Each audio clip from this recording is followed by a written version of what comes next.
बाल कहानी सम्मो का घड़ा। सम्मो का घड़ा मिट्टी का था और उसमें सुनहरे रंग की डिज़ाइन बनी हुई थी। दूर से देखने पर कोई नहीं कह सकता था कि घड़ा मिट्टी का है। उसका सुनहरा रंग इतना सुंदर था कि कभी कभी कुछ लोग उसे सोने का घड़ा समझ लेते। जब वो सम्मो से पूछते कि सोने का ये घड़ा तुम्हें कहाँ से मिला, तो सम्मो पहले तो उनकी बात पर हंसती, फिर थोड़ी देर में घड़े का सच बता देती। मिट्टी का यह घड़ा मुझे एक कुम्हार ने दिया था, मगर वह कुम्हार अब किसी दूसरे गांव में चला गया है। धीरे धीरे सम्मो बदलती जा रही थी। उसे घड़े का घमंड होने लगा था।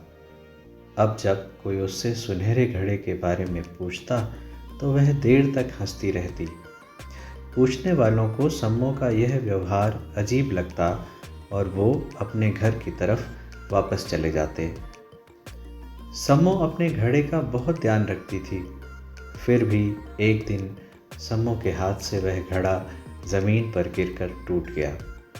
सम्मो बहुत दुखी हुई। वो अब कहीं नहीं जाती और अपने घर के दरवाजे पर उदास बैठी रहती थी। एक दिन बूढ़ा कुम्हार सम्मो के घर के पास से गुजर रहा था। उसने सम्मो से पूछा, क्या तुम घड़ा लोगी? क्या आपके पास वैसा ही सुनहरा घड़ा है? सम्मो ने पूछा। वो तो बस एक ही था, लेकिन उसके बदले में तुम ये घड़ा रख लो। सम्मो ने बेमन से बूढ़े कुम्हार का दिया घड़ा रख लिया। अगले दिन सुबह सम्मो को स्कूल जाना था और उसे अपनी पेंसिल नहीं मिल रही थी। सम्मो ने सारा घर ढूंढ लिया, लेकिन पेंसिल नहीं मिली। फिर सम्मो जब दरवाजे के पास गई तो उसने देखा एक पेंसिल घड़े में रखी हुई है। सम्मो ने पेंसिल उठाई। पेंसिल नई थी और उसकी नोक बनाने के लिए सम्मो को शार्पनर की ज़रूरत थी। थोड़ी देर में सम्मो को घड़े के भीतर शार्पनर भी मिल गया। सम्मो जान गई कि बूढ़े कुम्हार का यह घड़ा साधारण घड़ा नहीं है। इसके बाद सम्मो को जिस भी चीज़ की ज़रूरत होती वो उसे उसी जादुई घड़े में मिल जाती। इन चीज़ों के नाम सम्मो घड़े के नाम पर रखती, जैसे घड़ा पेंसिल, घड़ा शार्पनर, घड़ा रबर। अब तक सम्मो को घड़े से घड़ा गेंद, घड़ा पतंग, घड़ा गुड़िया, घड़ा जूते जैसी कितनी ही मनपसंद चीज़ें मिल चुकी थीं। एक दिन जब सम्मो को एक घड़ी मिली तब सम्मो सारा दिन घड़ा घड़ी कहते हुए हंसती रही। फिर एक दिन सम्मो को अपने पुराने घड़े की याद आई। सम्मो को याद आया कि कैसे वो उसे सर पर रखकर शीशे में अपने आप को देखती थी। सम्मो उदास हो गई और जाकर अपने नए घड़े के पास बैठ गई। पता नहीं कब उसे नींद आ गई।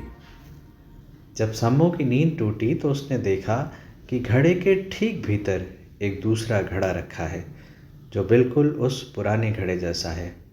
सम्मो उस घड़े को देखकर बहुत खुश हुई।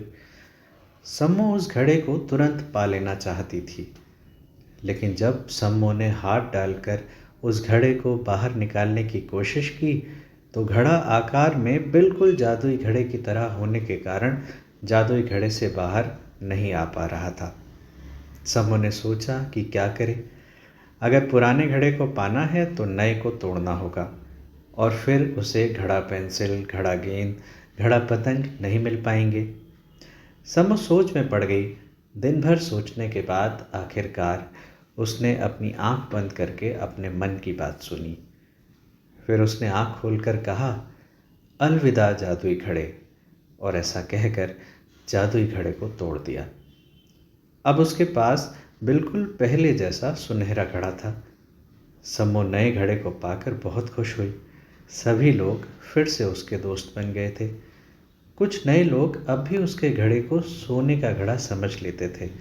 वो जब सम्मो से पूछते तो सम्मो घड़े के पास रखे उस बोर्ड की तरफ इशारा कर देती, जिस पर उसने बड़े बड़े अक्षरों में लिख दिया था, यह घड़ा देखने में सोने का है, मगर है मिट्टी का। मुझे यह घड़ा उस कुम्हार ने दिया है जो अब बहुत बूढ़ा हो गया है, और किसी दूसरे गांव में रहता है। लेकिन पता है, इस घड़े का पानी जितना मीठा और ठंडा है वैसा किसी और घड़े का नहीं।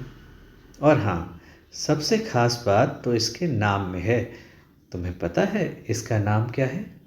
इसका नाम घड़ा खड़ा है। अगर ये वीडियो और बुरा भला चैनल आपको पसंद आ रहा है तो सब्सक्राइब जरूर करें, अपने दोस्तों को भी कहें।